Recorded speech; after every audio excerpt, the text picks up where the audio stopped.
Next, dito naman tayo sa part 31. Kumuha ka ng ballpen at ipahawak mo yung kamay mo sa ballpen at gayahin mo ang ginagawa ng kamay kong ito. Gaya mo sa kamay mo itong ginagawa ng kamay ko. Wag lang itong dalawang ballpen ang hawak ko ha, kasi baka hindi mo ito kaya. Ako lang gumagamit niyan eh. Bali ganyan, ganyan, ganyan. Para masanay ka na rin, unti-unti ka na rin masanay sumulat. Kasi sa pagsusulat na tayo nakapokus ngayon. Hindi, magkikisabay rin ang pronunciation. Pero para matrain yung kamay mo sumulat. Allahu la, ito ay lam alif. Allahu la ilaha, ito ay alif, may hamza. Ito ay lam at saka ha. May alif po sa gira dyan, kaya patagalin ng konti. Allahu la ilaha. Yan.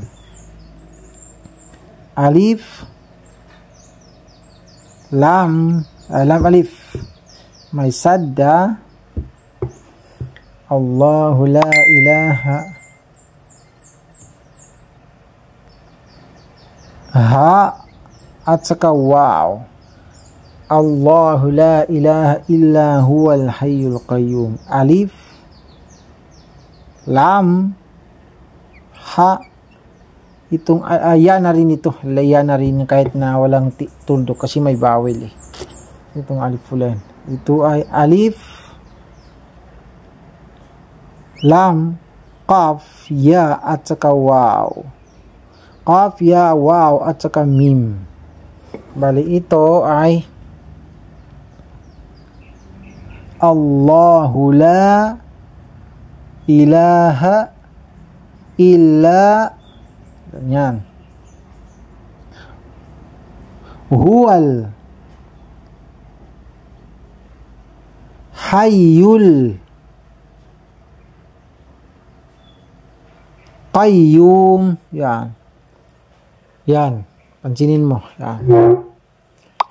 Allahu la ilaha illa huwal hayyul qayyum nazzala alaykal kitaba bil haqq. Yung kadugtong niya, nazzala alaykal, kalimutan ko ito, buksan natin ito, yung kadugtong niya. Ito yung sura Ali Imran. Ito yung pangatlong sura sumunod sa suratul Baqarah. Ito yun. Alif lam mim. Alif lam mim.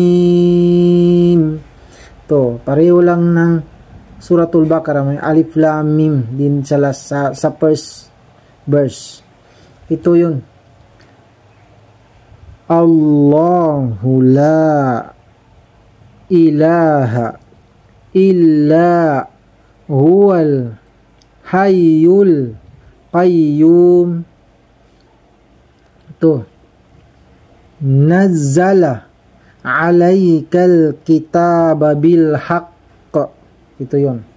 Ito yung bil haqq. Ito yung ha.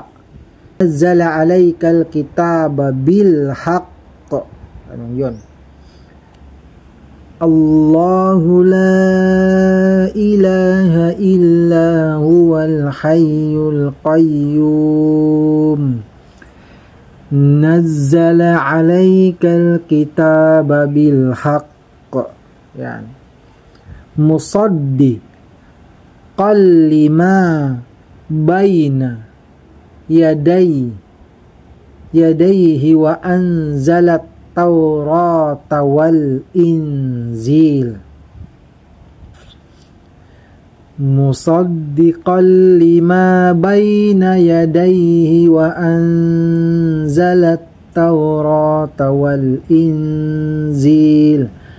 Pansinin mo itong nun at saka zay, ito ay nasa ikhfa. Kaya wa anzalat Taurata wal Inzil.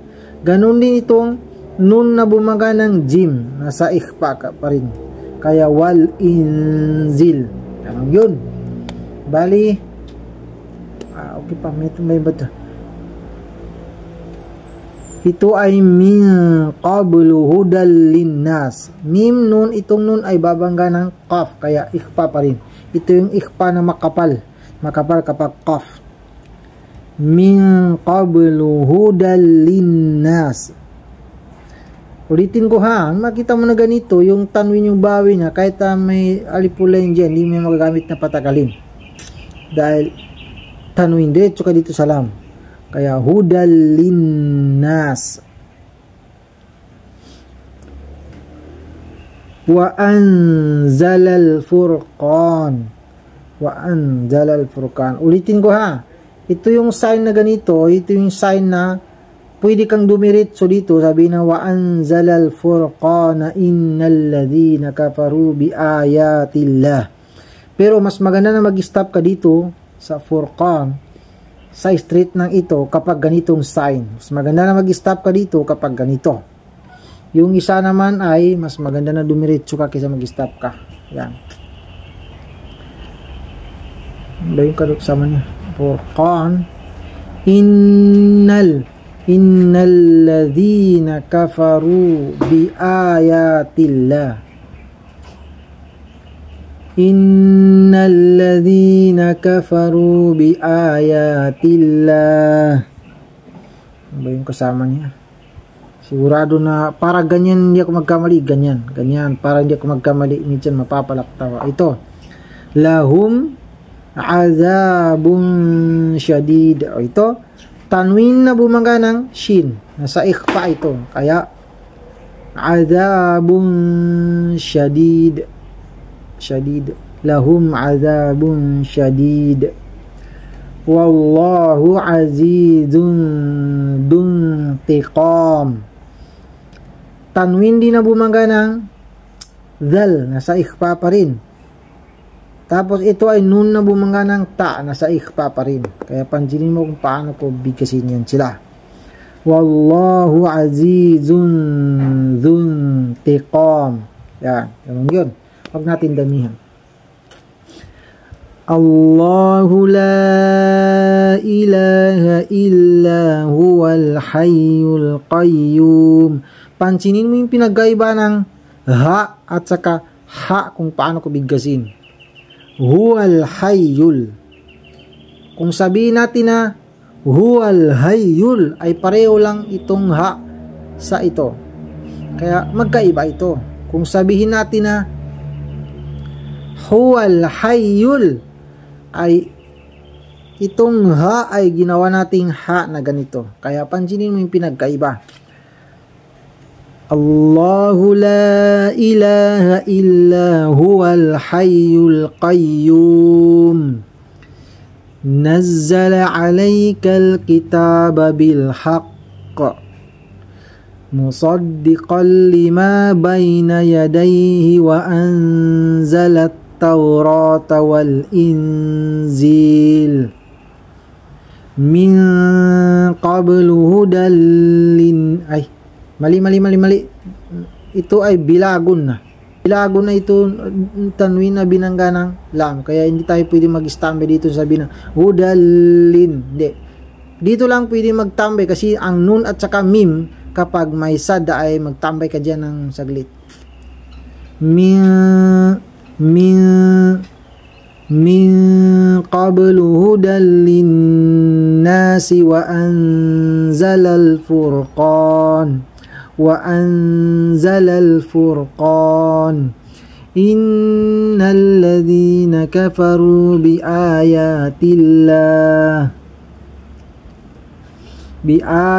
الله لهم عذاب شديد والله عزيز ذو انتقام.